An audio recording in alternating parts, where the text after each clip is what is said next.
Hello everyone, welcome you all. आज का हमारा एमएससी का टॉपिक है हाइड्रोक्सिलेशन।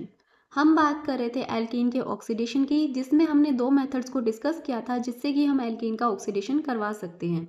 एक है इपॉक्सीडेशन और दूसरा था ओजोनोलाइसिस। और अब हम बात करेंगे हाइड्रोक्सिलेशन की। तो आज के इस वीडियो लेक्चर के अंदर हम डिस्कस करने वाले हैं हाइड्रोक्सिलेशन के बारे में और देखेंगे कैसे हम एल्कीन का ऑक्सीडेशन करवा सकते हैं, कौन कौन से रिएजेंट इसके लिए यूज़ किए जाते हैं और कैसे रिएक्शन होती है।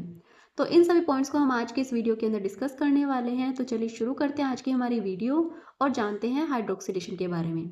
तो जैसा कि आपको इसके नाम से पता लग रहा है हाइड्रोक्सिलेशन, इसके अंदर हम क्या करते हैं, इसके अंदर हम एल्कीन पर दो OH ग्रुप को ऐड करते हैं और उसे कन्वर्ट करते हैं डायोल के अंदर। तो हाइड्रोक्सिलेशन एक प्रोसेस होती है जिसमें हम एल्कीन को कन्वर्ट कर सकते हैं डायोल में। और ये जो डायोल है वो सिस भी हो सकता है और ट्रांस भी हो सकता है। अब हमें क्या करना था, हमें यहाँ पर एल्कीन का हाइड्रोक्सिलेशन करवाना था। तो हाइड्रोक्सिलेशन करवाने के लिए हमें यहाँ पर कुछ इंपॉर्टेंट रिएजेंट की ज़रूरत पड़ेगी जिससे कि हम एल्कीन का हाइड्रोक्सिलेशन करवा सकें।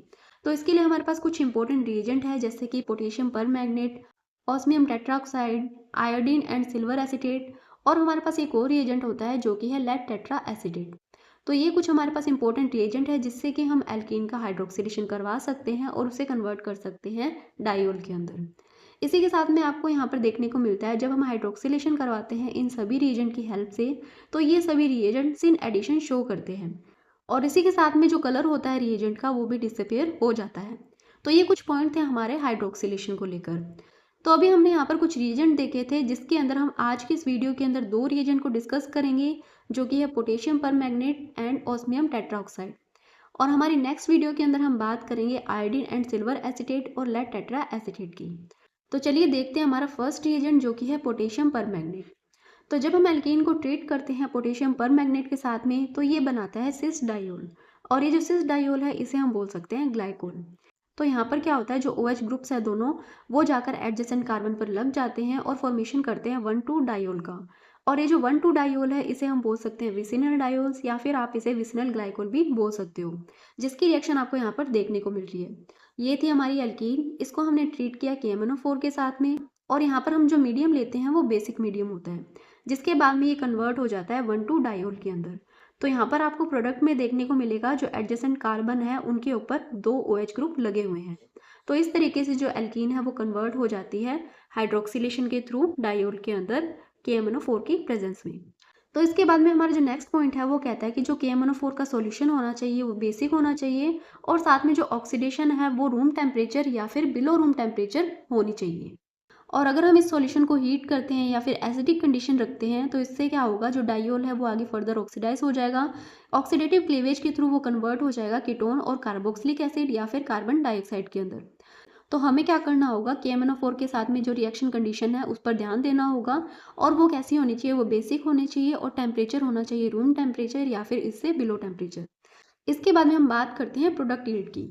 तो यहाँ पर कहा गया है कि अगर रिएक्शन एक्वस कंडीशन में होती है तो वो हमें बेस्ट रिजल्ट देती है, लेकिन एक्वस कंडीशन में जब हम रिएक्शन को करवाते हैं तो जो इसकी यील्ड है वो पुअर होती है। इसकी यील्ड पुअर होने का कारण है कि जो एक्वस सॉल्यूशन होता है इसके अंदर जो सबस्ट्रेट है वो इनसोल्यूबल होता है। मतलब यहाँ पर कहा गया है कि अगर हमें रिएक्शन का बेस्ट रिजल्ट चाहिए तो उसके लिए हमें ये जो रिएक्शन है वो एक्वस कंडीशन में करवानी पड़ेगी।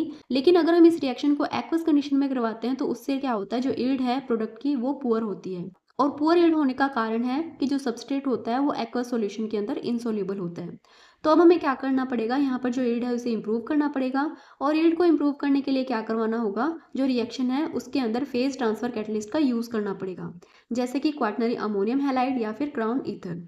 तो इन फेज ट्रांसफर कैटलिस्ट का यूज़ करके हम क्या कर सकते हैं, जो प्रोडक्ट की यील्ड है इसे इंप्रूव कर सकते हैं। इसके बाद में बात करते हैं हमारे नेक्स्ट पॉइंट की। नेक्स्ट पॉइंट में बोला गया है कि जो KMnO4 है ये एक साइक्लिक इंटरमीडिएट का फॉर्मेशन करता है।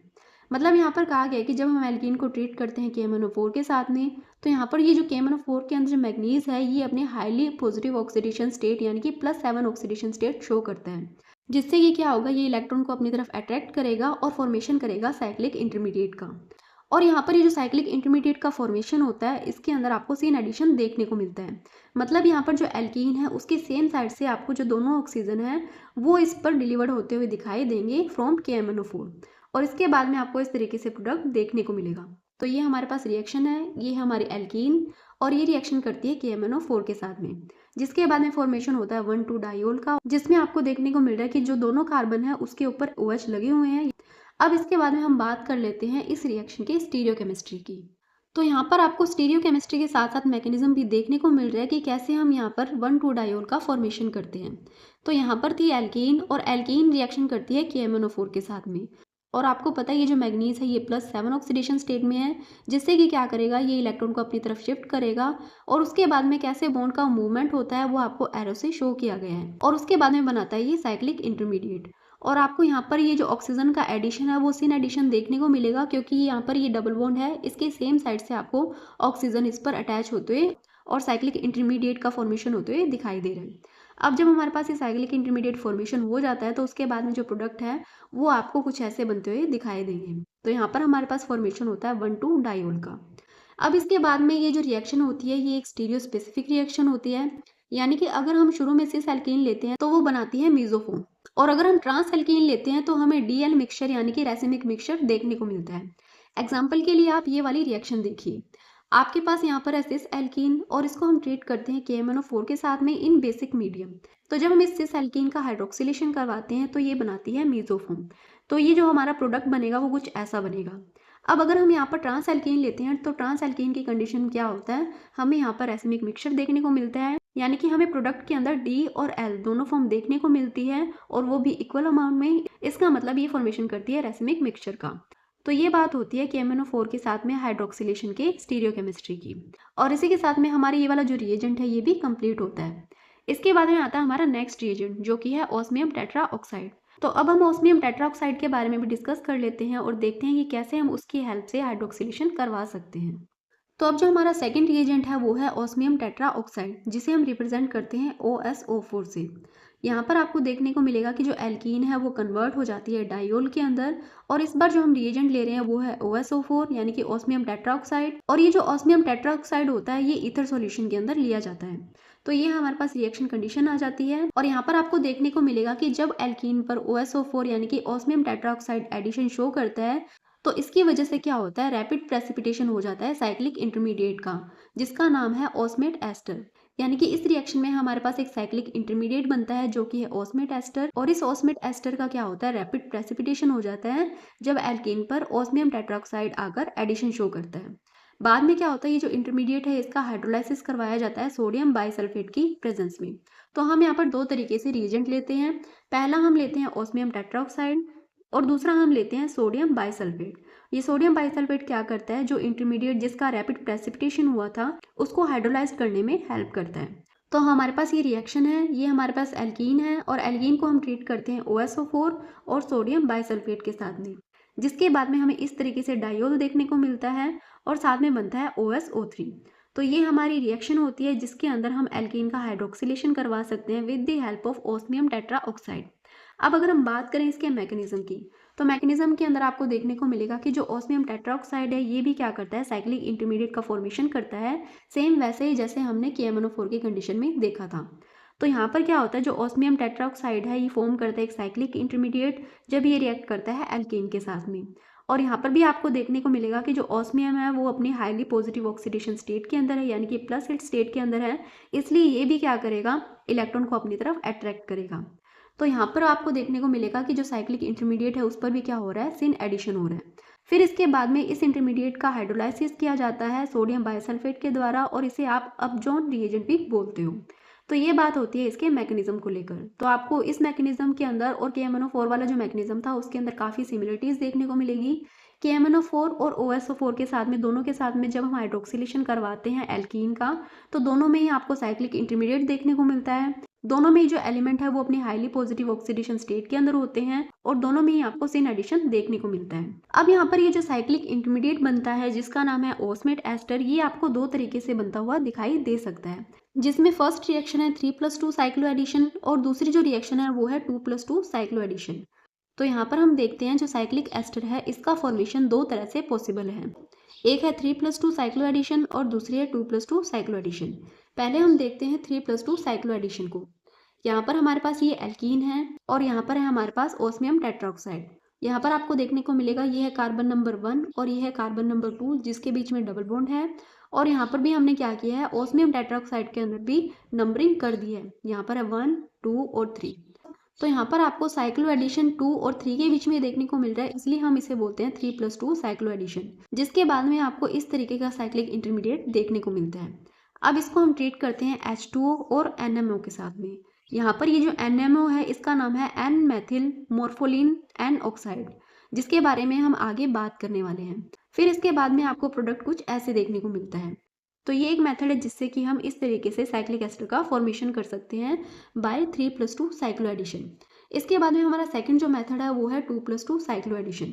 2+2 साइक्लो एडिशन के अंदर क्या होता है, हमें मिलता है ओस्मा ऑक्सीडेन, जो आगे जाके रीअरेंजमेंट शो करता है और प्रोड्यूस करता है ओस्मेट को, जिसका फर्दर हाइड्रोलाइसिस होकर कन्वर्ट होता है 1,2 डायोल में। तो यहाँ पर आपको देखने को मिलेगा ये हमारे पास एल्केन, और ये है 1 और 2 नंबर कार्बन, और ये है हमारे पास OSO4। यहाँ पर ये 1 पोजीशन और ये है 2 पोजीशन, और आपको इस बार इस तरीके से साइक्लो एडिशन देखने को मिलेगा, जिसके बाद में फॉर्मेशन होगा ओस्मा ऑक्सीडेन का। और ये जो ओस्मा ऑक्सीडेन है इसका आगे रीअरेंजमेंट होता है और कन्वर्ट हो जाता है ये ओस्मेट में। ओस्मेट को हम आगे ट्रीट करते हैं H2O और NMO के साथ में, और ये फॉर्मेशन करता है डायोल का। तो इस तरीके से आपको 2+2 साइक्लो एडिशन रिएक्शन देखने को मिलती है। अब इसके बाद में बात करते हैं हमारे नेक्स्ट पॉइंट की। नेक्स्ट पॉइंट में बोला गया है कि जो OSO4 है ये एक हाईली टॉक्सिक और एक्सपेंसिव रिएजेंट होता है, लेकिन इसी के साथ में ये क्या होता है, स्पेसिफिक भी होता है और रिलायबल रिएजेंट भी होता है हाइड्रोक्सिलेशन के लिए। लेकिन साथ में क्या होता है, ये हाईली टॉक्सिक भी होता है और एक्सपेंसिव भी होता है। तो इसकी कॉस्ट को मिनिमाइज करने के लिए हमारे पास एक नई टेक्निक डेवलप होती है, जिसमें हम क्या करते हैं, ओस्मियम टेट्राऑक्साइड को एज ए कैटलिस्ट यूज करते हैं। तो यहाँ पर हम क्या करते हैं, ओस्मियम टेट्राऑक्साइड को एज ए कैटलिस्ट यूज करने के लिए इसकी कैटालिटिक अमाउंट का यूज करते हैं एन मेथिल मोर्फोलिन एन ऑक्साइड के साथ में, और इनको कंबाइनली बोला जाता है अपजॉन डिहाइड्रोक्सिलेशन रिएजेंट। तो हमारे पास ये रिएजेंट आता है। यहाँ पर ये जो NMO है ये क्या करता है, रिएक्शन के अंदर जो ओस्मियम जिसकी +6 ऑक्सीडेशन स्टेट है उसे कन्वर्ट कर देता है, यानी कि रीऑक्सीडाइज कर देता है ओस्मियम +8 के अंदर। तो यहाँ पर आपको देखने को मिला है जो अपजॉन रिएजेंट है उसके अंदर आपको देखने को मिलता है कॉम्बिनेशन OSO4 और NMO का इन एसीटोन या वाटर। फिर इसके बाद में बात करते हैं हम स्टीरियोकेमिस्ट्री की। तो स्टीरियोकेमिस्ट्री की अगर हम बात करें तो आपको KMNO4 के जैसे ही इसकी भी स्टीरियोकेमिस्ट्री देखने को मिलती है, यानी कि जो सिस एल्कीन है वो फॉर्मेशन करती है मीजोफॉर्म का, और ट्रांस एल्कीन फॉर्मेशन करती है रेसिमिक मिक्सचर का, जिसकी रिएक्शन आपको यहाँ पर देखने को मिल रही है। तो ये हमारे पास सिस एल्कीन, यहाँ पर हम लेते हैं ओस्मियम टेट्राऑक्साइड और साथ में हम लेते हैं NMO इन एसीटोन या वाटर, और फॉर्मेशन होता है हमारे पास मीजो कंपाउंड का। फिर इसके बाद में हमारा जो सेकंड रिएक्शन है इसमें हम लेते हैं ट्रांस एल्कीन, और ये फॉर्मेशन करती है D और L रेसिमिक मिक्सचर का। तो इस तरीके से आपको स्टीरियोकेमिस्ट्री देखने को मिलेगी। KMNO4 और ये जो अपजॉन रिएजेंट है इसकी सेम ही होती है। तो अब हमारा पॉइंट आता है ऑक्सीडेशन ऑफ एलाइलिक एल्कोहल। यहाँ पर कहा गया है कि जो OSO4 है ये हाईली स्टीरियो सिलेक्टिव होता है। यहाँ पर आपको देखने को मिलेगा कि अगर हमने यहाँ पर एलाइलिक एल्कोहल लिया है और उसके अंदर पहले से जो OH प्रेजेंट है, और जब हम इसको ट्रीट करते हैं OSO4 के साथ में, तो यहाँ पर आपको देखने को मिलेगा कि जो आने वाले OH ग्रुप है वो जाकर इस पहले वाले OH से एंटी में लगेंगे। तो आपको इस तरीके से प्रोडक्ट देखने को मिलेगा। हमारे पास ये था एलाइलिक अल्कोहल, जब हमने इसे ट्रीट किया OSO4 NMO in acetone and water के साथ में, तो आपको यहाँ पर जो 2 OH लगे हुए दिखाई देंगे वो इस OH के एंटी में लगे हुए दिखाई देंगे, यानी कि अगर ये OH group below the plane है तो ये जो दोनों OH लगेंगे ये अबव द प्लेन लगेंगे, और आपको कुछ इस तरीके से रिएक्शन शो होगी। तो यहाँ पर हमने देखा जब हम एलाइलिक अल्कोहल का ऑक्सीडेशन करते हैं OSO4 के साथ में, तो वो फॉर्मेशन करता है 1, 2, 3 ट्रायोल्स का। फिर इसके बाद में बात करते हैं हमारे नेक्स्ट पॉइंट की। अगला जो पॉइंट है वो कहता है जो OSO4 है ये एक इलेक्ट्रोफाइल होता है। तो अगर एल्कीन के डबल बॉन्ड पर कोई इलेक्ट्रॉन विड्रॉइंग ग्रुप लगा हुआ है तो वहां पर हाइड्रोक्सिलेशन की जो रेट है वो रिड्यूस हो जाएगी। इसलिए जब हमारे कंपाउंड में एक से ज्यादा डबल बॉन्ड प्रेजेंट होते हैं तो वहां पर हाइड्रोक्सिलेशन उस डबल बॉन्ड पर होगा जो more electron rich double bond है। इसे समझने के लिए आप ये एग्जाम्पल देखिए। इस एग्जाम्पल के अंदर हमारे पास 2 डबल बॉन्ड है, एक ये वाला और एक ये वाला। यहाँ पर आप देखोगे कि इलेक्ट्रॉन विड्रॉइंग ग्रुप अटैच है और यहाँ पर कोई भी इलेक्ट्रॉन विड्रॉइंग ग्रुप अटैच नहीं है। तो अगर यहाँ पर इस एल्कीन पर इलेक्ट्रॉन विड्रॉइंग ग्रुप अटैच है, इसका मतलब ये जो इलेक्ट्रॉन है ये अपनी तरफ शिफ्ट कर लेंगे, यानी कि इस एल्कीन पर जो इलेक्ट्रॉन डेंसिटी है वो कम हो जाएगी, जिसकी वजह से जो हाइड्रोक्सिलेशन की रेट है वो भी रिड्यूस हो जाएगी। अब यहाँ पर ये जो OSO4 है ये जाकर क्या करेगा, ये वाली जो एल्कीन है इस पर अटैक करेगा और शो करेगा हाइड्रोक्सिलेशन, जिसके बाद में आपको कुछ इस तरीके का प्रोडक्ट देखने को मिलता है। इसी तरीके से आप ये सेकंड रिएक्शन भी देखोगे, यहाँ पर हमारे पास 2 एल्कीन है जिसमें से एक एल्कीन पर इलेक्ट्रॉन विड्रॉइंग ग्रुप अटैच है, तो जो OSO4 आएगा वो इस एल्कीन पर अटैक ना करके इस वाली एल्कीन पर अटैक करेगा जिसके ऊपर मोर इलेक्ट्रॉन डेंसिटी है, या फिर आप बोल सकते हो जो double bond most electron rich double bond है उस पर जाकर ये OSO4 अटैक करेगा और फॉर्मेशन करेगा कुछ ऐसे प्रोडक्ट का। तो ये था आज का हमारा वीडियो जहाँ पर हमने डिस्कस किया हाइड्रोक्सिलेशन के बारे में और इससे रिलेटेड 2 इंपॉर्टेंट रिएजेंट को भी डिस्कस किया, जिसमें से एक था पोटेशियम परमैंगनेट और दूसरा था ऑस्मियम टेट्राऑक्साइड। इसके बाद में हमारे 2 रिएजेंट बचते हैं, एक है सिल्वर सॉल्ट एंड आयोडीन और दूसरा है लेड टेट्रा एसीटेट। तो इन दोनों रिएजेंट को हम हमारे नेक्स्ट वीडियो के अंदर डिस्कस करने वाले हैं। इस वीडियो के लिए इतना ही। आई होप आपको वीडियो पसंद आया होगा। अगर वीडियो अच्छा लगा तो चैनल को सब्सक्राइब करें। इसी के साथ में वीडियो को ज़्यादा से ज़्यादा शेयर करें और लाइक करें। Thank you.